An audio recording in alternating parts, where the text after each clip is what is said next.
Meanwhile, it is no secret that more people tried outdoor activities last year. Camping, hunting, fishing, they all exploded in popularity as the pandemic drove more people to explore the great outdoors, where by definition, I guess you're socially distanced. Next guest says those trends have not shown any signs of slowing down this spring, and there are names you can buy to cash in. John Kernan is the retail and consumer brands analyst at Cowen. John, welcome. Good to have you with us. Good to be here, Tyler. Thanks for having me. We've got a guy on our staff named Kernan. You knew that, right? I do know that, yes. You do know that. But you're no relation to him. You're no relation. Good.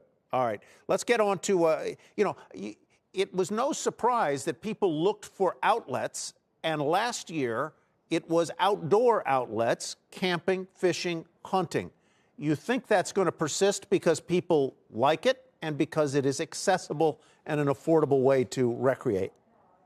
Yeah, absolutely. Broadly, it's just been an incredible 3 weeks of consumer spending here in 2021 since early March, one of the best periods we've seen in 25 plus years.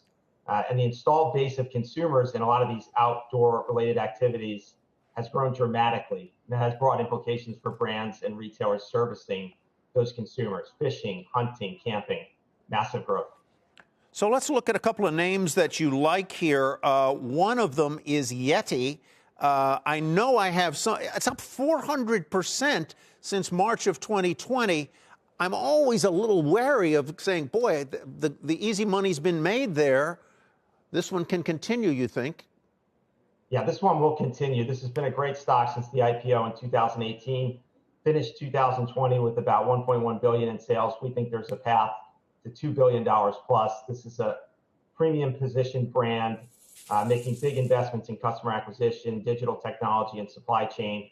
This is a company that will maintain a premium valuation with big earnings power. We think, pushing $4 plus in earnings in 3 years. It's $1 price target. It's containers and bags and so forth. What is it? For those who don't know. Premium position and high performance products in coolers and drinkware, and consumers that are very eager to pay luxury type price points for this brand. Columbia Sportswear up 106%.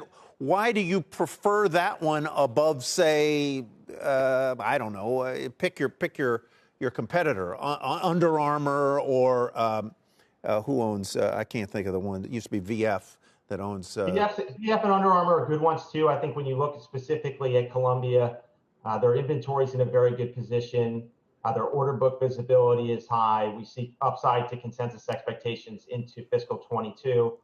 $130 price targets is about 26 times fiscal 22 EPS. Consensus estimates are conservative here. Dick's Sporting Goods up nearly 700% over the past year. I go there a lot. I was there last week to buy my son some cleats for baseball. They feel to me like the only game in town because so many of the others have gone out of business. Well, they've made massive strides in omni-channel retailing. The stock hit an all-time high this morning. Their customer loyalty continues to build. We think their sales and earnings guidance is far too conservative this year. They're sitting on $1.6 billion in cash. We think next year, after some working capital normalization, they'll generate another $700 million in cash. There's going to be a massive buyback. There's going to be upside to earnings and guidance over the next. Yeah, they seem to have, the omni-channel is right because you can buy online, you can pre-order and go pick up, which I did last week. And they do, when you walk in the store, they have a little bit of everything. They have everything from camping and outdoor goods to cleats and football gear and apparel. They do. They're well positioned with many different consumers across a wide variety of categories. Their position with many of their vendors like Nike and others has improved. This is a stock in retail that you'll want. Do they have a geographic expansion opportunity? Are they fully across the country yet or not? They're not as penetrated in the West Coast. I think you'll see very low single-digit type unit growth overall. And they are opening some new concepts, but mostly it's omni-channel, it's e-commerce, and it's the productivity of the existing store base that'll drive the stock higher. John Kernan, not to be confused with Joe Kernan. We appreciate your time. Shepard Smith here. Thanks for watching CNBC on YouTube.